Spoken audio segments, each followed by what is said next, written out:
Hello everyone, I'm Heather and I took a 5-night cruise on Disney Cruise Line's Disney Magic over spring break 2023. This was at the end of March. I went on this cruise with my 18-year-old daughter and my 15-year-old son. Because it was spring break, it was a very full cruise and there were lots of families and lots of kids on board. It had 2 sea days, one at the beginning of the cruise and one at the end of the cruise, and 2 port stops in the middle. We stopped in Cozumel and we had a port stop in Progreso. In today's video, I'm going to share with you something that I've started to do on my channel after every cruise that we take, which is to tell you the 3 best and the 3 worst things about this cruise. Okay, the kids and I discussed the 3 best and 3 worst things about the cruise while we were still on board. We like to come together and share our thoughts about it to see if we agree on things. And sometimes I can't think of a third one or something like that, so I like to see what they think. Okay, first let's talk about the 3 best things on this cruise. I would also like to start out by suggesting that you go back and watch this same video, the 3 best and 3 worst, from the other Disney cruise that we took recently. Ben and I, my son and I, took a cruise on the Disney Wonder over Halloween in 2022. And I'll link that video right up here so you can go back and kind of compare. I did work kind of hard to make sure they weren't exactly the same things. Okay, so the first best thing about this cruise on the Disney Magic was the food presentation. Okay, and with this I mean basically in the main dining room. We do prefer to eat almost all of our meals in the main dining room.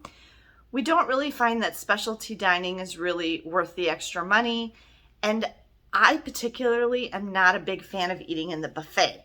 We did eat in the buffet a couple times, but I would say that even in the buffet, they do a nice job of presenting the food. Like, it looks decent in there. Especially the little desserts, I think, look really nice. But in the main dining room, something that we really noticed, and I particularly noticed this because of comments that people have left on my recent videos from our previous cruise, which was on Royal Caribbean's Navigator of the Seas. A lot of people have left comments on those videos where I show our food at dinner and lunch and stuff. Oh, the food doesn't look very nice. And I was kind of taken aback by that because at the time we were eating on Royal Caribbean, we thought the food looked good and we thought the food was very good. But while I was editing those videos, and especially now since we went on another Disney cruise, I had an opportunity to compare the food presentation from one to the other, and I realized, oh, they're right. Royal Caribbean didn't really make as much of an effort to make the food look nice when they served it to us as Disney did. When Disney brings out your dishes for dinner, even at lunch or breakfast or anything, it looks really pretty. It looks very nice. They plate it very well. It looks very appetizing. They do extra little things to make it look nice. And the other thing I noticed on this Disney cruise that I don't know if I wasn't paying as close attention when we went on the Disney Wonder, but the dishes on Disney Cruise Line are so beautiful. And something that's different from Royal Caribbean, since Royal Caribbean and a lot of other cruise lines only have one main dining room, they only have one set of dishes and they're always the same. But you have 3 different dining rooms, main dining rooms on Disney Cruise Line. They have what's called rotational dining, and you go through the different dining rooms with your same serving staff every night. And that's something I really enjoy about Disney Cruise Line. Not only because the serving staff get to know you and your family and you get to know them, which is something I'm coming to in point number 2, but also that you get to try different restaurants with a different theme and different decor and different music and everything. And so it's really kind of a neat experience on Disney Cruise Line to have that rotational dining. And so since we got to eat in 3 different restaurants, which on Disney Magic is Lumiere's, themed to Beauty and the Beast, Animator's Palette, which is exactly the same on the Disney Wonder and the Disney Magic, but it is one of my favorite. It might be my favorite restaurant on at least those 2 ships. And Rapunzel's are the 3 restaurants on Disney Magic. And Rapunzel's is very heavily themed and really, really lovely. And that actually was the restaurant that they were serving lunch in every day if you went in for a sit-down lunch. And I have to say, the plates, especially in Rapunzel's, were so pretty. They had flowers and Rapunzel's tower, like hand painted on the side, on the edge of the plate. And that just really added to the beauty of the presentation of the food. So the food presentation on Disney Magic was the number one thing that was a best about this cruise. Okay, and then the same kind of area, the number two thing we agreed was the second best thing about our cruise was our dining room staff. The dining room staff in the main dining rooms was absolutely phenomenal. Our waiter team was Prudita and Ace, and they worked really well together, and they were both super friendly, and they were great. We might be being a little presumptuous about this, but we kind of got the sense that we were some of their favorite guests on this cruise too. A couple things that showed us that is when you come into the dining room for dinner at night, all the servers are standing lined up, and they're like waiting for you. They're like watching for you. And when they saw us come, they would get so excited. And there were a couple times that they actually like were kind of fighting over who got to take us to the, no, I'll take them. I want to take them over who got to take us to the table. And then Prudita, our head waiter, was really good at origami, and he was making an origami animal for the kids each night. And on Pirate Night, which was the fourth night of the cruise, he had actually made an origami parrot or macaw ahead of time and hung it on our table number, which I thought was really cute. And we looked around and he hadn't done that for anybody else. So we just got the sense they really enjoyed talking with us and enjoyed my kids. And it might be a little bit different for them to have teenagers instead of little kids. I don't know, but we really had a nice rapport with our wait staff on Disney Magic, and they were just terrific, and they were very accommodating, and the service was absolutely phenomenal, and they were excellent. And even beyond the relationship that we had with them and the good service we got from them every night in the main dining room, the other servers that we had when we went in for lunch, which it's going to be somebody different every time because that's not assigned seating or anything, they were all really good too and very attentive. I mean, that's the one thing I will say. They were very, very attentive. It can be hard in the big main dining room like on Royal Caribbean to get somebody's attention. You have to wait a while until they come back or something. But I felt like on Disney, they always kind of had their eye on us. And there were a few times that I had to go, hey, because we needed something. Somebody needed a different utensil, or we wanted some butter or whatever, and they were like right there. They were very attentive, and they were very quick and very accommodating in any requests we had. And they just did a terrific job. So the dining service in the main dining rooms on Disney Magic was the second best thing about this cruise. Okay, and then I was having trouble coming up with a third best thing because I was trying to make them different than what I had said on the Disney Wonder, which all the things I said on the Disney Wonder, I would say were also true on the Disney Magic. So if you go back and watch that video, you'll see what I mean. But Megan came up with a really good one that I thought was something really nice that I definitely agree with her with. We didn't really know how to word it, but what we were kind of getting at was scheduling and accessibility. And I have talked about this in videos in the past. I don't remember which ones, but on Disney Cruise Line, at least on the Wonder and the Magic, and I think this is true on the Dream and the Fantasy too. I'm not sure about the Wish. Somebody let me know. But one of the things we really like, and this really goes to two things: the size of the ships, which is not that big, and the way that Disney are already experts in managing the entertainment experience. They're used to doing this already in the parks. What it is like, when I say scheduling and accessibility, is that, first of all, in scheduling, the main show in the theater, in the Walt Disney Theater every night, they did 3 Broadway style productions on this cruise. We had Twice Charmed, twist on the Cinderella story, I think is what it is. We had Disney Dreams, an Enchanted Classic, which we also saw in the Wonder. And we had Tangled, were the 3 shows on the Disney Magic that we saw. And then the other 2 nights, one night there was a magician, and the other night they had a movie in the Walt Disney Theater. That was Pirate Night, and they showed Strange World. Now, we had already gone, we were kind of thinking about doing that, but we had already gone to Strange World in the Buena Vista Theater, which is the dedicated cinema on board, a different day. And so we didn't go to it that night because we did want to go to the pirate party on the top deck and see the fireworks. But this was an alternative for, and you could actually do both. And this is why. Every main stage show that they have in the Walt Disney Theater, they do twice. They do it once during first seating dinner, and they show it again during second seating dinner. So everybody gets to see it, no matter when you eat dinner, and it's never over full. You're never going to have a problem with there being too many people in the theater and not being able to get a seat, because half the people that are watching it are eating dinner right now, and the other half of the people are going to be eating dinner the other time.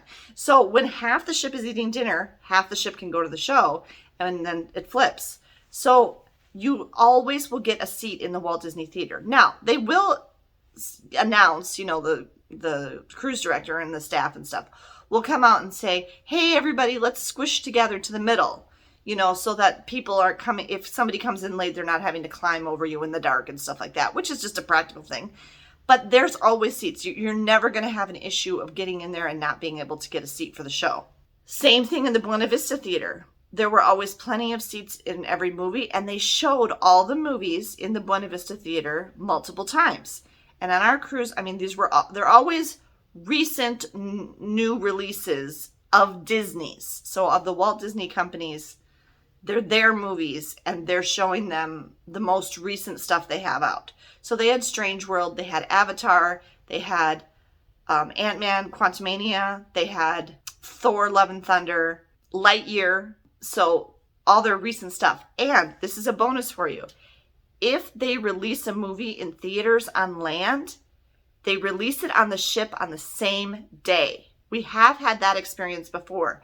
When they released the live action version of Beauty and the Beast, we were on the Disney Wonder in 2017, me and all three of my kids, and they showed it as the main production in the Walt Disney Theater. And we went to it there, and we went to it in the Buena Vista Theater on a different day. So we got to see it twice on the day it came out on land. So if you're on a Disney cruise when a movie that you've been really excited to see is coming out, don't worry, you're not going to miss it, because they're going to show it on the ships too. So that's something really cool. And then the other part of this that we thought was the best thing is that any activity you want to go to, there's always space for you. You can just walk in to anything, any activity on the schedule, and you're always going to be able to get in and participate.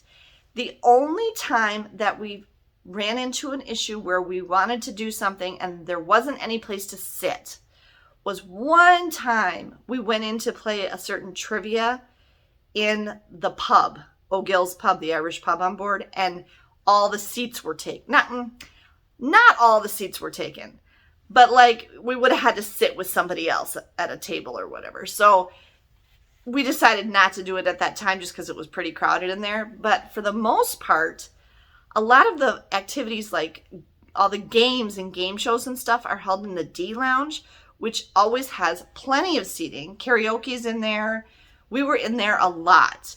And, there's stuff sometimes in the Promenade Lounge. There's things in Fathoms, which is another lounge. And you never run into it where you can't watch, you can't join in, you can't participate, because there's always room for you.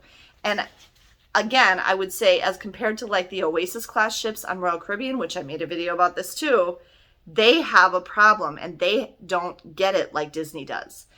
This can really kind of tarnish your cruise experience if there's things that you want to do, like we had on that ship, and you can't do them because there's too many people and the venues that they're holding those things in are too small. And it's kind of ironic because as big as those big Oasis class ships on Royal Caribbean are, the venues that they try to hold things in are way smaller than the venues on either their Voyager class ships, like when we went on Navigator of the Seas, or on the Disney ships. The venues themselves are way bigger and have more seats and more space on smaller ships. So I know that seems backwards, but it's true. The big ships' venues are too small. And the small ships have nice big venues that can fit lots of people. And the ships have fewer people on them anyway. So we really enjoyed that. Anything we wanted to do, we had no problem going to the shows we wanted to see. We had no problem getting into every activity we wanted to do. You know, we could always walk in and get a seat and participate. And we participated in a lot of stuff. So we played a bunch of games. Megan sang in karaoke. So did I, so did Ben, every single night. You know, we played trivia when we wanted to. We got to do all of that stuff, and it was no problem. And that really makes for a positive cruise experience. We did have the same experience like this with getting into things, activities, on Navigator of the Seas on Royal Caribbean. And again, similar size ship, fewer people, larger venues. So that's why. But the difference between that one and Disney is Disney also has that scheduling thing right with the shows, with the main stage shows. So you're never missing a show because you have to go to dinner, for example. So that's something that Disney does really, really well. Okay, so now that we've covered the 3 best things about our cruise on Disney Magic, let's talk about the 3 worst things. Okay, I will tell you right away that I had a very difficult time coming up with 3 worst things. We had a very nice cruise and we really enjoyed ourselves. I did not have trouble, though, coming up with number 1 because it was something that did really bother me. Number 1 worst thing about this particular cruise, which was not true on our cruise on Disney Wonder 6 months earlier, was noise.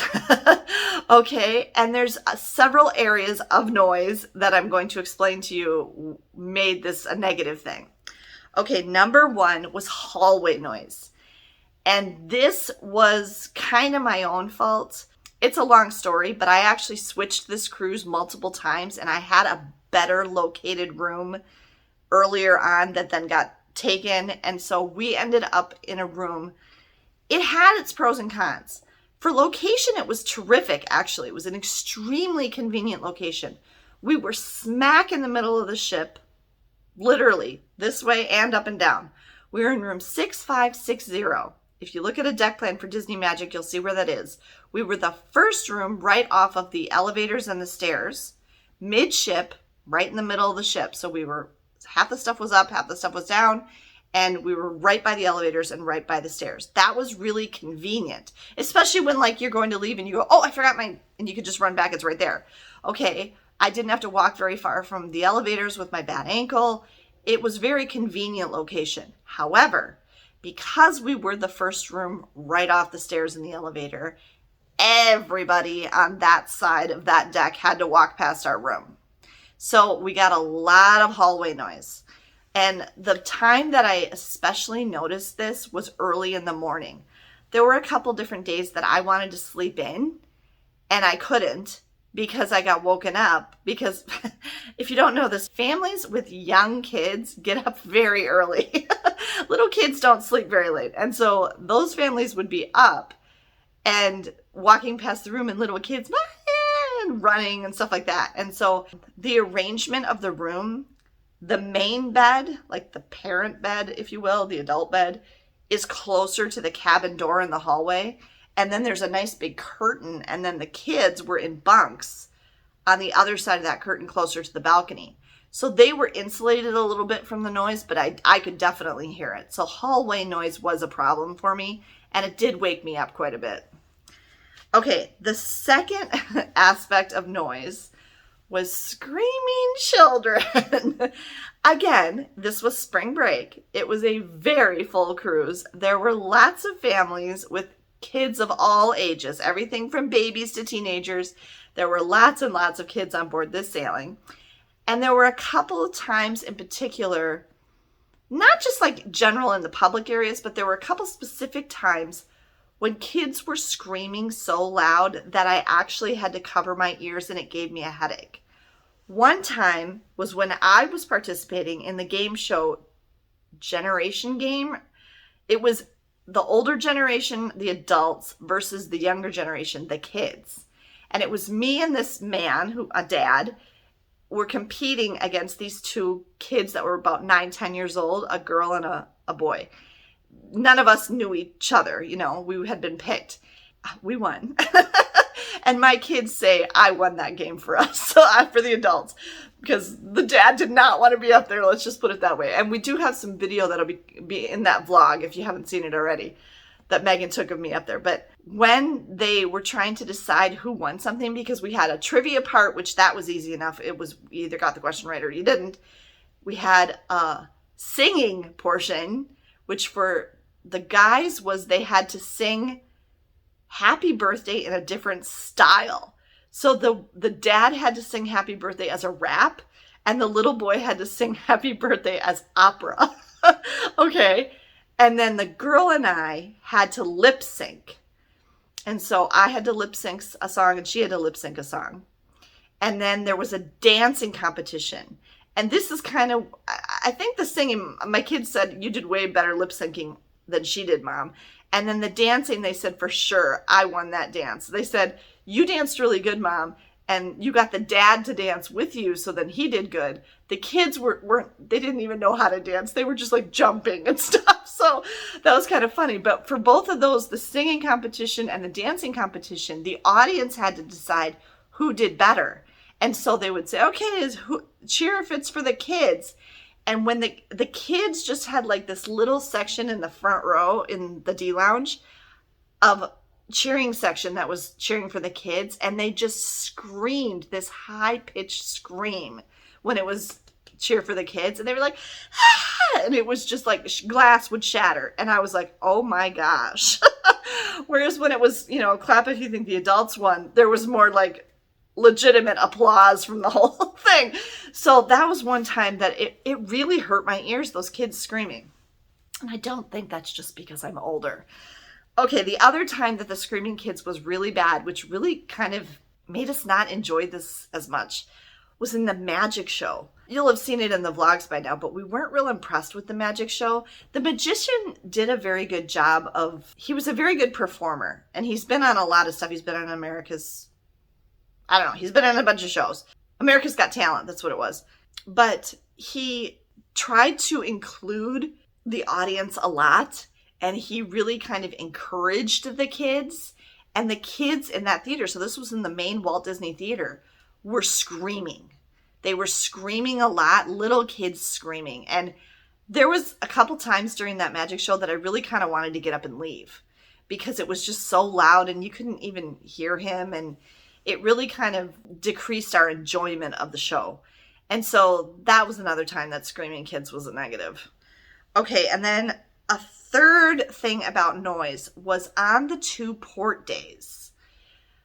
On the first port day, when we were in Cozumel, the horn sang, the ship's horn, which if you're not aware, Disney Cruise Line horns don't just blow, they play a song. It's When You Wish Upon a Star, but horn, okay? And they can do several others. They can sing a whole bunch of songs, actually. We had a horn competition with a celebrity ship in Cabo San Lucas last fall, but the horn is loud, and because it's not just it's okay, it's loud, and they did that very early on the morning of the day we docked in Cozumel, and I realized later it's because they were greeting the MSC Seascape, which was docked next to us. But that was loud, and it woke me up. And then also on port days, because people are getting on and off, people are getting off the ship, they have to make a whole bunch of announcements. And again, that was technically kind of hallway noise through the door because the announcements don't come into your room. But on the day we were in Progresso, they also were doing a crew drill. And so those announcements do come into the rooms. And those were loud and kind of went on for a long, long time because the crew was doing different drills. So the announcements and the horn on port days were also a noise issue. And then one more thing that was noise was starting when we were docked in Progresso and we could not figure out what it was. There was some weird mechanical noise in our room. We also had an issue with the vent in the bathroom whistled, but that I think was just like an airflow thing and it didn't really bother us. I mean, you heard it when you were in the bathroom, but you couldn't hear it when you were in the stateroom. But there was some strange noise. Ben and I heard it very distinctly. Megan didn't really know what we were talking about. We were like, no, it's like this weird mechanical noise. And we couldn't really figure it out. It was like it was in the walls or something on the balcony side of the room. And it was just kind of annoying. and we could hear it at night, especially when it was quiet. So that was something with noise too. So overall, we had some issues with noise on this cruise. I mean, it wasn't anything that like made us like never want to cruise on Disney or again or anything like that, but it was just kind of annoying stuff, bothersome, but like just here and there. So noise was one of the worst things. Okay, the second worst thing, and this is not really related to Disney Cruise Line in any way, we found the ports to be boring and unattractive. And this is what I mean. I had never been to either of these ports before. If you're interested in going to a beach resort, apparently like Cozumel has just a ton of really cool beach resorts that you can go to for the day. That's not really our thing. And then from both of these ports, you can go to Mayan ruins, which we were very interested in doing, but they were all a long way from the port. So you would have had to ride a bus for, I think the shortest we saw was 45 minutes each way, and the longest we saw was 130 minutes. And like this is where Chichen Itza is and stuff like that, and there's other Mayan ruins you can go to. We did strongly consider that, but we decided to rule it out for 3 reasons. 1, we didn't want to go on the bus that long. 2, it was really, really hot. It was like 90s, 100 inland in the Yucatan in Mexico. And thirdly, we were trying to save money so we would have money for shore excursions for Alaska. We did not do any shore excursions. I did get off at Progreso and walked around and stuff at the port. When I was looking at the shore excursions ahead of time, even though we decided not to do any, there just wasn't anything that really interested us that much. I mean, we would have probably enjoyed seeing the Mayan ruins if we weren't like dying of heat, but it just, nothing really grabbed us like, oh, I really want to do that, you know? So there wasn't anything like that that really interested us as far as shore excursions. And then the other thing I mean about unattractive is if you look at some of our previous cruises, the other places that we've been recently on cruises are really pretty to look at. They're very scenic and they're just very, oh, this is really pretty. Now, the water in Progreso was beautiful until it started getting windy and then it got dark.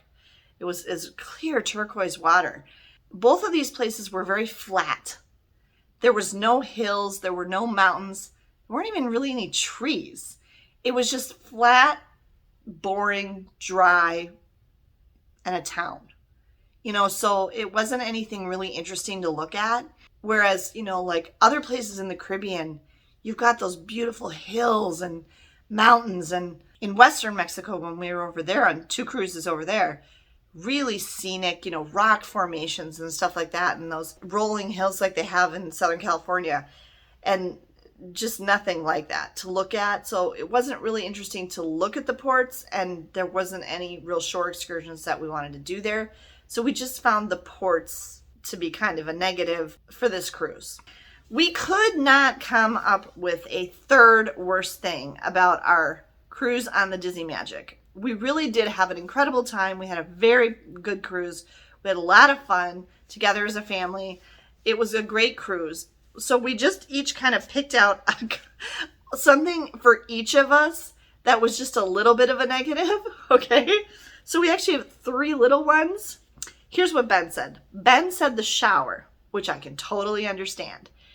If you are a tall person, that shower is a problem. The shower ceiling is only like right here. You can adjust the shower head, but I had to have it up as high as it would go even for me. And I'm only 5'5", and Ben's like 5'8". And I have no idea how my son Andrew, who's over 6 feet tall, would even fit in there. There was a couple we were next to at lunch one day who told me the husband went to the spa to take his showers. He was a very big, tall guy. And then also, it was a little tricky for me getting in and out of the shower because not only is it a tub, which is nice because families with young kids who want to give their kids baths, but the tub was raised. So not only was I having to step over the side and out of a tub, but the floor of the bathroom was lower than the floor of the tub. So you had to be really careful getting out of there. So the shower was a negative for Ben and a little bit for me too. Okay, and then I put karaoke. And what I mean by this is, we sang a ton of karaoke. Megan, I think she sang 10, 11 songs in karaoke over the course of the cruise. And she was like the star of the cruise. Megan's a very good singer. So, I mean, the entertainment staff was really thrilled. She had people coming up and complimenting her through the whole cruise. She had little girls coming up and saying, I want to sing just like you. She even heard somebody say on her last night when she was going up, she heard somebody in the audience say, oh, good, she's really good. So they got really excited. I had a bunch of different songs that I wanted to sing in karaoke, and they didn't have any of them. And even Megan was a little bit frustrated that there were songs that they didn't have a book like Royal Caribbean did. You just had to go up there and they had to look it up in the computer. And, you know, you had to give them a song and they'd looked it up and they either had it or they didn't. And there were a whole bunch of songs that we wanted to sing that they didn't have. And pretty much every song that I wanted to sing, they didn't have. And what the surprising thing was, they didn't have Disney songs. They had some Disney songs, but they didn't have all of the Disney songs. They didn't even have all of the Disney songs from the same movie. Like, for example, they had from Frozen 2, the one where Elsa's by herself, where she's singing to the voice, that one. Into the Unknown. Okay, they had that song. But they did not have Anna's song where she's alone in the cave, The Next Right Thing, which I wanted to sing. They didn't have that one. They didn't have anything from Hercules. They didn't have anything from,